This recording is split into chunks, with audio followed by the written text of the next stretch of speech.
السلام علیکم ورحمۃ اللہ وبرکاتہ۔ عزیز طالبات، امید ہے آپ خیر و عافیت کے ساتھ ہوں گے۔ آج ہم انشاءاللہ العزیز اپنی کتاب تفسیر و مصطلح الحدیث کا 15واں سبق پڑھیں گے، اور آج ہم اگلی بحث کا آغاز کریں گے، الخبر المردود۔ ہم نے یہ بات گزشتہ سبق میں بھی دہرائی تھی کہ خبر آحاد کی دو اقسام مصنف نے بیان کی ہیں۔ خبر آحاد خواہ وہ مشہور ہوں، عزیز ہوں یا غریب، دو اقسام بیان کی، خبر مقبول اور ایک خبر مردود۔ پھر مصنف نے یہ بات کہی تھی، سأذکرہما فی مطلبین مستقلین انشاءاللہ، ان دونوں اقسام کو میں مستقل دو مطلبوں میں ذکر کروں گا۔ المطلب الاول میں اقسام المقبول، مطلب الاول میں خبر مقبول کا بیان تھا، اور پھر مطلب اول کو مصنف نے دو مقاصد میں تقسیم کیا تھا، یوں کہ خبر مقبول پہلا مقصد اقسام المقبول، اور دوسرا مقصد تقسیم الخبر المقبول الی معمول به وغیر معمول به۔ خبر مقبول کی تقسیم معمول بھی اور غیر معمول بھی ہونے کے اعتبار سے، یہ ہم نے کل گزشتہ سبق میں ہم نے پڑھا تھا، ناسخ و منسوخ، ناسخ و منسوخ۔ آج ہم یوں کہہ لیں، جو ہم نے دوسری کتاب اور چھاپے میں دیکھا تھا، اس میں المقصد الثانی الخبر المردود، خبر مردود کا بیان ہے، خبر مردود کا بیان ہے۔ آج کے سبق میں انشاءاللہ العزیز ہم خبر مردود کی جو تعریف ہے وہ ہم انشاءاللہ العزیز دیکھیں گے، اور اسباب رد دیکھیں گے، کس سبب سے حدیث خبر واحد کو رد کیا جاتا ہے، اسباب رد اور خبر مردود کی تعریف۔ جی، پھر اس یعنی مطلب ثانی کو جو خبر مردود کے بیان میں ہے، مصنف نے تین ابحاث میں تقسیم کیا ہے۔ پہلی جو بحث ہوگی وہ حدیث ضعیف کے بارے میں ہوگی، اور دوسری بحث کہہ لیں یا مقصد ثانی کہہ لیں، وہ ہے مردود بسبب سخت، کیونکہ حدیث کے مردود ہونے کے دو ہی اسباب ہیں، وہ ہم انشاءاللہ العزیز پڑھیں گے۔ خبر مردود میں جب ہم پڑھیں گے تو حدیث کے مردود ہونے کے دو سبب ہیں، ایک سبب ہوتا ہے طعن فی الراوی، اور دوسرا سبب ہے سقط من السند، یعنی کہ حدیث کا مردود ہونا یا تو راوی میں کوئی اسباب طعن میں سے کوئی سبب موجود ہو تو حدیث مردود ہوتی ہے، یا پھر خبر کا مردود ہونا اس وجہ سے ہوتا ہے کہ سلسلہ سند میں کوئی ایک راوی موجود نہیں ہوتا۔ تو مقصد ثانی میں یا بحث ثانی میں مردود بسبب سخت کا بیان ہے، اور بحث ثالث میں یا مقصد ثالث میں مردود بسبب طعن کا بیان ہے۔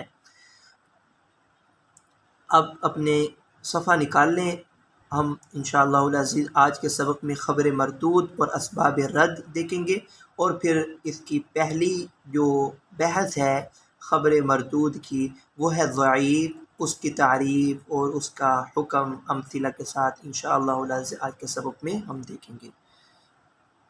بسم اللہ الرحمن الرحیم، الفصل الثالث، یہ اس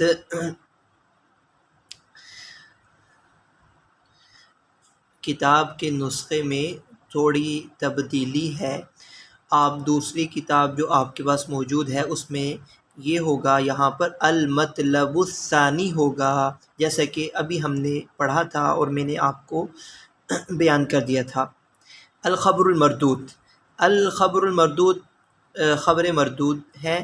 المبحث الاول، یہاں پر آپ کی کتب کے اندر نسخوں میں یہ ہوگا کہ فیہ ثلاثۃ مقاصد، خبر مردود 3 مقاصد کے بیان میں ہے۔ فیہ ثلاثۃ مقاصد، 3 مقاصد کا بیان ہے۔ المقصد الاول الضعیف، پہلا مقصد ضعیف، اور المقصد الثانی المردود بسبب السقط من الاسناد، کہ دوسرا مقصد وہ حدیث مردود جو سند میں کسی راوی کے گرنے کے سبب سے مردود ہو۔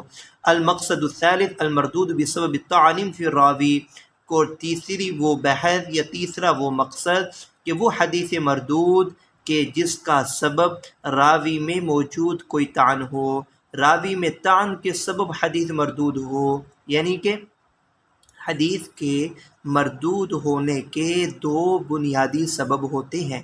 یہ ہم نے ابھی بھی پڑھا تھا۔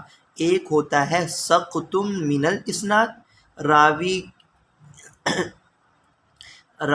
کسی راوی کا ساقط ہونا، اور دوسرا مردود ہونے کا سبب ہوتا ہے طعن فی الراوی، راوی میں کوئی سبب طعن موجود ہونا، راوی میں کوئی سبب طعن موجود ہونا۔ یہ 2 اسباب بنیادی ہوتے ہیں جو حدیث کو مردود بنا دیتے ہیں۔ الخبر المردود و اسباب رده، خبر مردود اور اس کے رد کے اسباب۔ تعریفه هو الذي لم يترجح صدق المخبر به، یہ ہم نے تعریف خبر مردود کی جو ہم نے ابتدا میں خبر آحاد کی تقسیم ضعف اور قوت کے اعتبار سے پڑھی تھی، اس میں ہم نے خبر مقبول کی تعریف بھی پڑھی تھی، خبر مردود کی تعریف بھی پڑھی تھی، اور وہ یہی تعریف ہے۔ اور وہ کیا تعریف کی تھی مصنف نے؟ هو الذی لم یترجح صدق المخبر به، کہ وہ خبر لم یترجح صدق المخبر به، کہ جس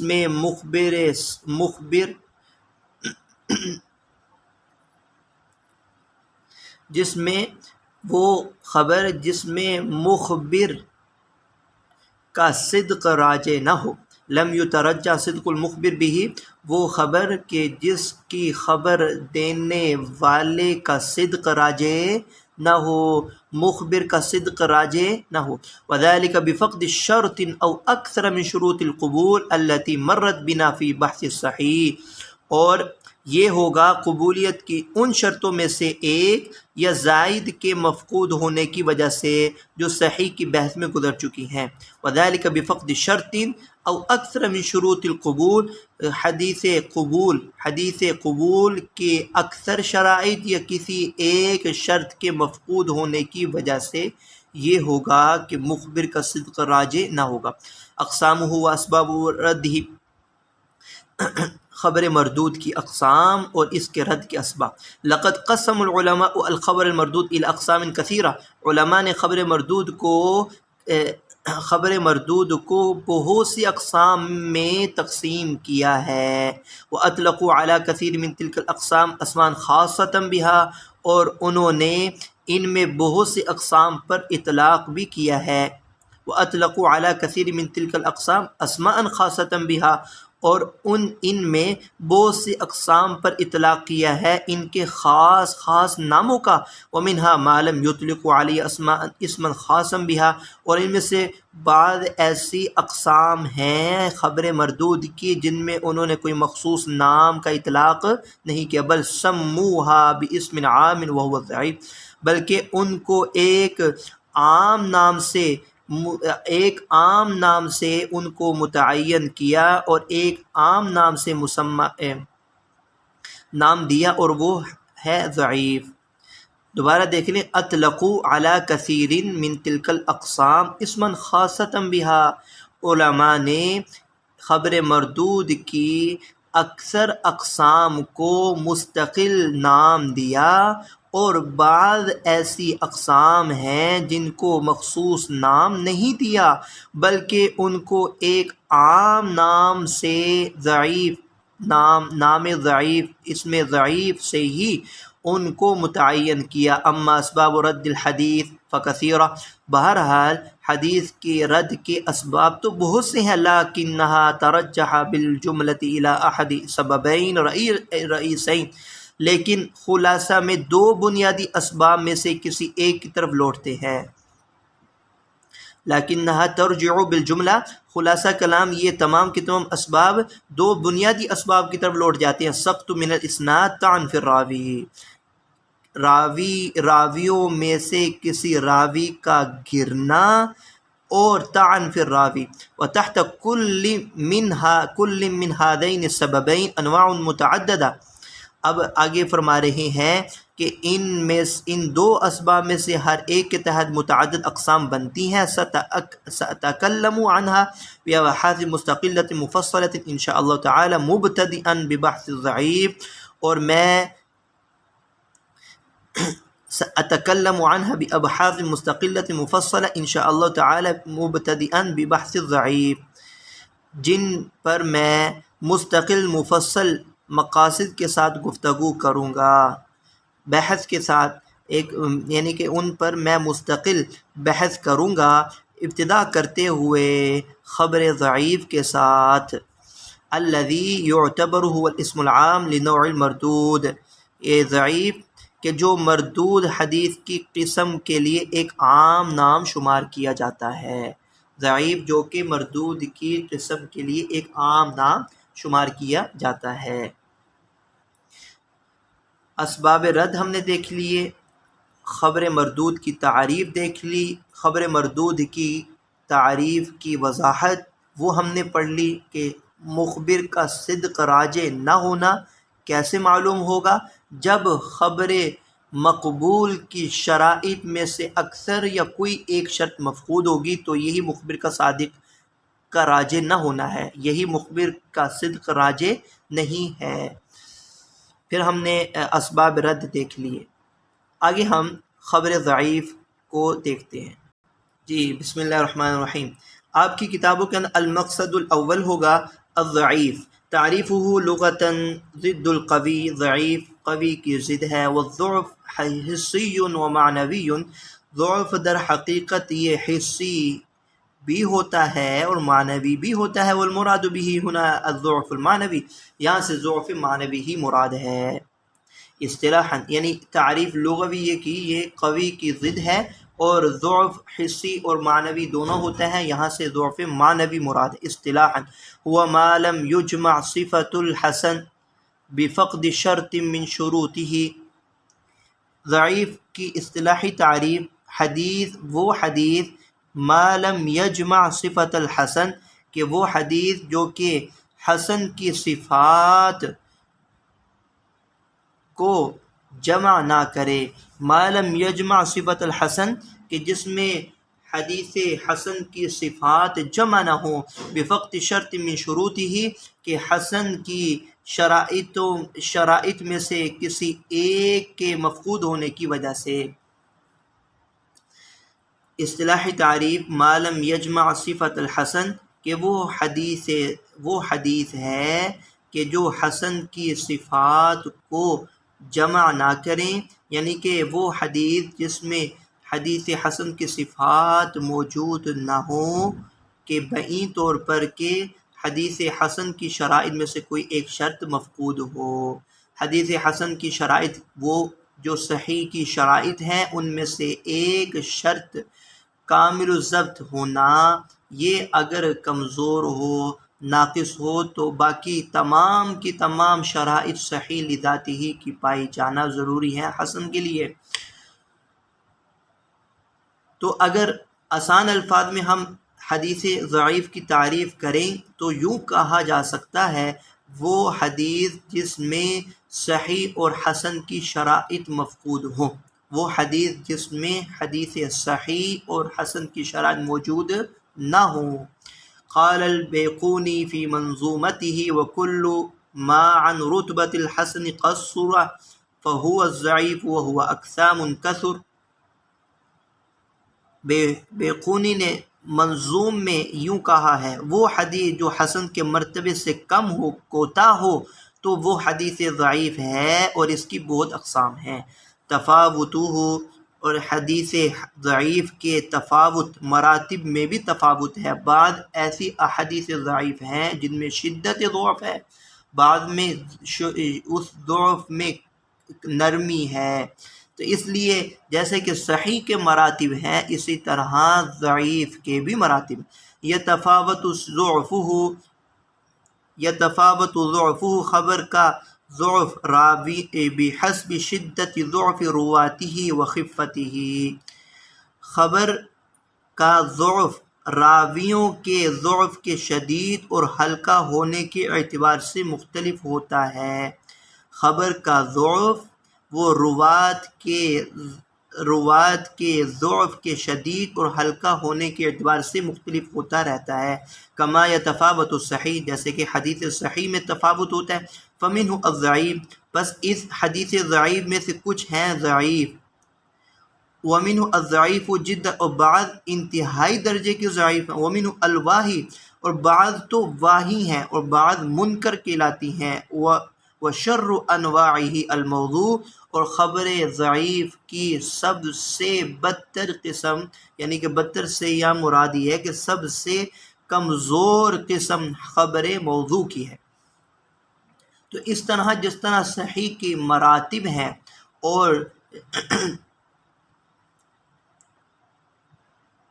صحیح کے بعض اقسام ایسی ہیں کہ جن میں صحت اعلیٰ درجے کا موجود ہے اور بعض میں اس درجے کا موجود نہیں۔ اسی طرح حدیث ضعیف میں بعض احادیث میں ضعف وہ شدت کے ساتھ ہے اور بعض احادیث میں ضعف وہ نرمی کے ساتھ ہے، یعنی وہ ضعف ہلکے درجے کا ہے۔ تو اس اعتبار سے روات کے شدید الضعف ہونے اور خفیف الضعف ہونے کے اعتبار سے حدیث ضعیف کی بھی مختلف اقسام ہیں۔ یہ دوبارہ دیکھنے، وَيَتَفَاوَتُ ضَعْفُهُ بِحَسْبِ شِدَّةِ ضَعْفِ رُوَاتِهِ وَخِفَّتِهِ، اور حدیث کا ضعف روات کے شدید ضعف اور روات کے ضعف کے شدید اور ہلکا ہونے کے اعتبار سے متفاوت ہوتا ہے۔ خبر کا ضعف روات کے ضعف کے شدید اور ہلکا ہونے کے اعتبار سے مختلف ہوتا ہے، جیسے کہ صحیح کی صحت وہ مختلف ہو جاتی ہے، صحت میں تفاوت آ جاتا ہے۔ فمنہ الضعیف، ومنہ الضعیف جدا، ومنہ الواہی، ومنہ المنکر، وشر انواع الموضوع۔ اوہى الاسانید، سب سے کمزور سند کون سی ہے؟ وہ بناء علی ما تقدم فی الصحیح من ذکر اصح الاسانید، اور اسی بنا پر جو صحیح کی بحث میں ہم نے پڑھا تھا کہ بعض ایسی احادیث صحیح ہیں جن کے بارے میں ائمہ کرام یہ قول اختیار کر لیتے اصح الاسانید، یعنی کہ ان میں اتنا اعلیٰ درجے کا صحت والا پہلو پایا جاتا ہے کہ ائمہ کرام نے اس حدیث کی سند کو کہا اصح الاسانید، یہ حدیث کی سند سب سے زیادہ اعلیٰ درجے کی صحیح ہے۔ تو اسی بنا پر فقط ذکر العلماء فی بحث الضعیف ما یسمى اوہى الاسانید، اسی بحث کو ملحوظ خاطر رکھتے ہوئے علماء نے ضعیف کی بحث میں کسی ایک سند کو اوہى الاسانید کا نام بھی دیا۔ وقد ذکر الحاکم النیسابوری جملة کبیرة من اوہى الاسانید بالنسبة الى بعض الصحابہ او بعض الجہات والبلدان، واذکر بعض الامثلہ من کتاب الحاکم وغیرہ۔ اور تحقیق حاکم نیشابوری نے بہت سی اوہى الاسانید احادیث کو ذکر کیا ہے، بعض صحابہ یا بعض جہات و شہروں کے اعتبار سے اوہى الاسانید کو ذکر کیا ہے۔ وَأَذْكُرُ، اور میں بعض مثالیں ذکر کرتا ہوں حاکم کی کتاب سے اور اس کے علاوہ دیگر کتب سے بھی۔ اوہل اسانید بالنسبت لابی بکر صدیق رضی اللہ عنہ، کہ یہ جو سند ہے اس سند کو ائمہ نے اوہل اسانید کا نام دیا۔ اوہل اسانید ضعیف ترین سند کہلاتی ہے باعتبار اوہل اسانید میں بالنسبت لابی بکر صدیق، باعتبار حضرت ابو بکر صدیق رضی اللہ تعالیٰ عنہ کے، وہ کیا ہے؟ صدقۃ بن موسى الدقيقي عن فرقد السبخي عن مرة الطيب عن ابی بکر۔ اس سند کو ائمہ نے، حاکم نے شابوری نے اوہل اسانید قرار دیا، جو کہ منسوب ہے حضرت ابو بکر صدیق رضی اللہ تعالیٰ عنہ کی طرف، جو کہ حضرت ابو بکر صدیق رضی اللہ تعالیٰ عنہ کی طرف منسوب ہے، اور وہ یہ والی سند ہے جس کو صدقہ بن موسیٰ الدقیقی فرقد سبخی سے اور وہ مرہ طیب کے توسط سے حضرت ابو بکر صدیق رضی اللہ تعالیٰ عنہ سے نقل کر رہے ہیں۔ اس سند کو اوہل اسانید، صدقۃ بن موسیٰ الدقیقی عن فرقد السبخی عن مرہ طیب عن ابی بکر۔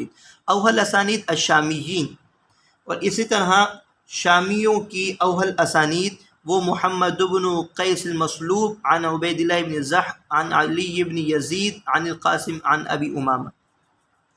اوہل اسانید ابن عباس رضی اللہ تعالیٰ عنہ، اور اسی طرح اوہل اسانید ابن عباس رضی اللہ اسانید ابن عباس رضی اللہ تعالیٰ عنہ۔ حضرت عبداللہ بن عباس رضی اللہ تعالیٰ عنہ کی سب سے کمزور ترین سند وہ یہ ہے السدی الصغیر محمد بن مروان عن الکلیبی عن ابی صالح عن ابن عباس قال حافظ ابن حجر هذا سلسلۃ الکذب لا سلسلۃ الذهب، کہ اس کے بارے میں حافظ ابن حجر کہتے ہیں سلسلۃ الکذب لا سلسلۃ الذهب، کہ یہ سونے کی زنجیر نہیں بلکہ جھوٹ کی کڑی ہے، بلکہ یہ جھوٹ کی کڑی، اس کو سند کو اوہل اسانید میں شمار کیا۔ اس کی مثال اب محدثین کی کتب میں کیسے دیکھتے ہیں وہ دیکھ رہے ہیں۔ ما اخرجہ الترمذی من طریق حکیم الاسرم عن ابی تمیمہ الحجیمی عن ابی ہریرہ عن النبی صلی اللہ علیہ وسلم قال من اتى حائضا او امرأة في دبر او کاہنا فقد کفر بما انزل على محمد۔ آپ صلی اللہ علیہ وسلم، حضرت ابو ہریرہ سے نقل ہے، جو شخص حائضہ عورت یا کسی عورت کے پیچھے کی طرف سے آئے یا کسی کاہن کے پاس آتا ہے، او کاہنن فقد کفر بما انزل علی محمد، تو اس نے اس کا انکار کیا جو آپ صلی اللہ علیہ وسلم پر نازل ہوا۔ اس کو امام ترمذی نے کہا بعد اخراج ہی، نقل کر دینے کے بعد، تخریج کرنے کے بعد امام ترمذی نے کہا لا نعرف هذا الحديث الا من حديث حکیم الاسرم عن ابی تمیمۃ الحجمی عن ابی ہریرہ ثم قال وضعف محمد هذا الحديث من قبل اسناده، کہ امام ترمذی نے بعد میں ذکر تو کر دیا، پھر اس کا ضعف بھی بیان کیا کہ محمد نے، امام بخاری مراد ہے، امام بخاری نے اس حدیث کو سند کی جانب سے انتہائی درجے کی ضعیف حدیث قرار دیا ہے۔ قلت لأن في اسناد حکیم الاسرم وقد ضعفه العلماء فقد قال عنه الحافظ ابن حجر في تقریب التہذیب فيه لین۔ میں یہ کہتا ہوں، مصنف کہتے ہیں میں یہ کہتا ہوں اس لیے کہ اس کی سند میں حکیم الاسرم ہے، علماء نے اکثر اس شخص کو ضعیف قرار دیا ہے، اور حافظ ابن حجر نے تقریب التہذیب میں یہ بات اس راوی کے بارے میں لکھی فیہ لین، کہ اس میں ضعف ہے۔ حکم روایتی، حدیث ضعیف کی روایت کا کیا حکم ہے؟ حدیث ضعیف کی روایت کا کیا حکم ہے؟ یجوز عند اہل الحدیث وغیرہم روایت الاحادیث الضعیفہ، محدثین کے نزدیک احادیث ضعیفہ کی روایت کرنا جائز ہے، والتساہل فی اسانیدها من غیر بیان ضعفها بخلاف الاحادیث الموضوعہ فإنه لا يجوز روایتها، والتساہل فی اسانید من غیر بیان ضعفها،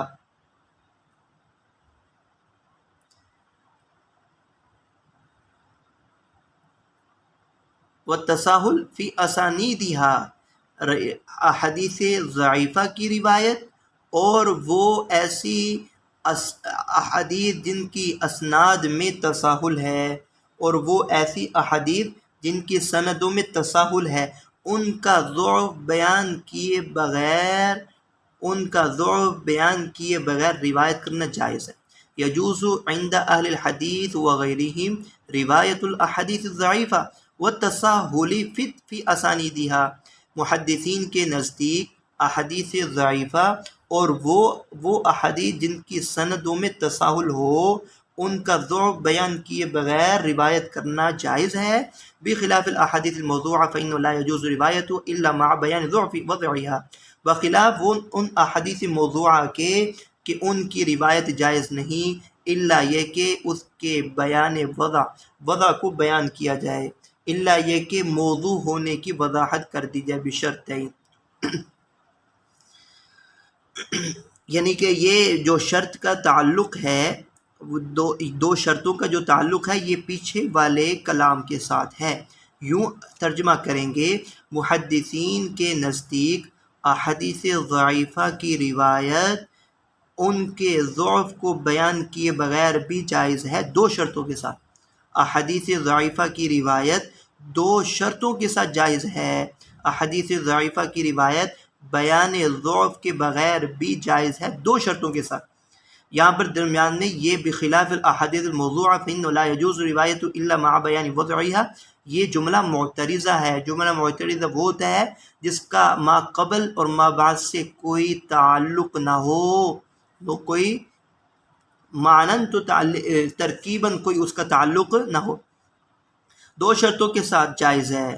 حدیث ضعیفہ کو نقل کر اللہ تتعلق بالعقائد کصفات اللہ تعالی، پہلی شرط یہ کہ وہ احادیث ضعیفہ عقائد کے ساتھ تعلق نہ رکھیں جیسے کہ اللہ تعالیٰ کی صفات۔ دوسری شرط اللہ تکون فی بیان الاحکام الشرعی مما یتعلق بالحلال والحرام، کہ دوسری شرط یہ کہ وہ احادیث ضعیفہ احکامات کے بیان میں نہ ہو، احکامات شرعیہ کے بیان میں نہ ہو، یعنی حرام اور حلال کے ساتھ متعلق، حرام اور حلال کے ساتھ متعلق نہ ہو، یعنی یجوز روایت فی مثل المواعظ والترغیب والترہیب والقصص وما اشبہ ذلک، یعنی کہ ترغیب و ترہیب اور قصص میں احادیث ضعیفہ کی روایت تو جائز ہے، وممن روا عنہ التساہل فی روایتها، اور ان میں سے جو احادیث ضعیفہ کی روایت میں تساہل،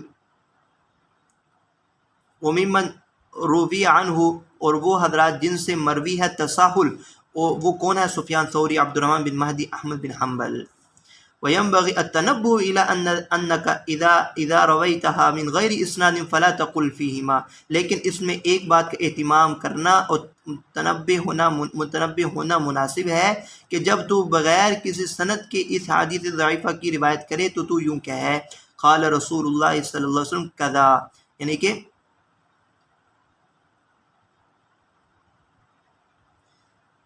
جب آپ بغیر سند کے ضعیف احادیث روایت کریں تو یوں نہ کہیں فلا تقل فیہما، جب بغیر سند کے احادیث کی روایت کریں تو اس احادیث کے الفاظ کی نسبت آپ صلی اللہ علیہ وسلم کی طرف نہ کریں، فلا تقل فیہما، تو اس میں یوں نہ کہیں قال رسول اللہ صلی اللہ علیہ وسلم ہکذا، وانما تقل، یوں کہے کہ روی عن رسول اللہ صلی اللہ علیہ وسلم کذا، آپ صلی اللہ علیہ وسلم سے یہ بات مروی ہے۔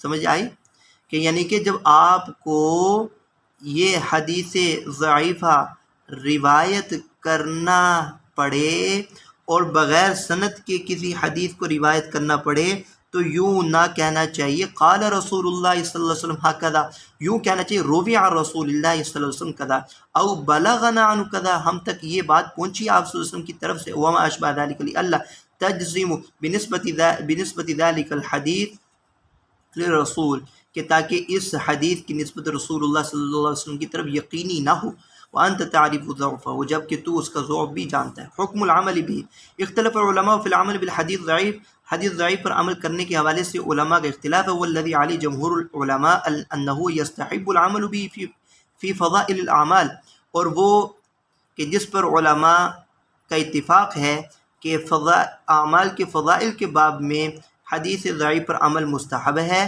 لیکن بشروط ثلاثہ، لیکن 3 شرطوں کے ساتھ۔ فضائل کے باب میں احادیث ضعیفہ پر عمل تو درست ہے لیکن 3 شرائط کے ساتھ، اوضحها الحافظ ابن حجر، وہی 3 شرائط یہ ہیں۔ جس کو حافظ ابن حجر نے وضاحت سے بیان کیا. ان یکون الضعف غیر شدید، پہلی شرط یہ ہے کہ وہ احادیث ضعیفہ ایسی ہو کہ جس کا ضعف شدید نہ ہو. دوسری شرط ان یندرج الحدیث تحت اصل معمول بھی، کہ دوسری شرط یہ ہے کہ وہ حدیث ضعیف کسی اصولی معمول بھی اصول کے تحت میں آئے. وہ حدیث ضعیف کسی اصولی قاعدے کے تحت میں آئے. اللہ یعتقد عند العمل به ثبوته بل یعتقد الاحتیاط، کہ اس حدیث ضعیف پر عمل کرنے کے وقت اس کے یقینی ثبوت کا اعتقاد نہ رکھا جائے. اللہ یعتقد ثبوتہ، اس کے ثبوت کا اعتقاد نہ رکھا جائے بلکہ احتیاط کا اعتقاد رکھا جائے، ثبوت کا تیقن کا اعتقاد نہ رکھا جائے. اشہر المصنفات التي هي مظنة الضعيف الكتب التي صنف في بيان الضعفاء ككتاب الضعفاء لابن حبان وكتاب ميزان الاعتدال للذهبي، فإنهم يذكرون أمثلة للأحاديث التي صارت ضعيفة بسبب رواية أولئك الضعفاء لها. اسی طرح الکتب التي صنفت في انواع من الضعیف خاصة، جیسے کہ مثل کتب المراسیل والعلل والمدرج وغیرہ کا کتاب المراسیل لابی داود، ابو داود کی کتاب المراسیل ہے اور کتاب العلل دارقطنی کی ہے. وہ کتب جن میں بیان ضعف وہ کتب جن کو تصنیف کیا گیا ہو ضعفاء احادیث ضعیف کے بیان میں، اور وہ کتب جن کو تصنیف کیا گیا ہو ضعیف کی اقسام کے بیان میں، ان کتب کے اندر اس حدیث ضعیف کی امثلہ مل جائیں گی.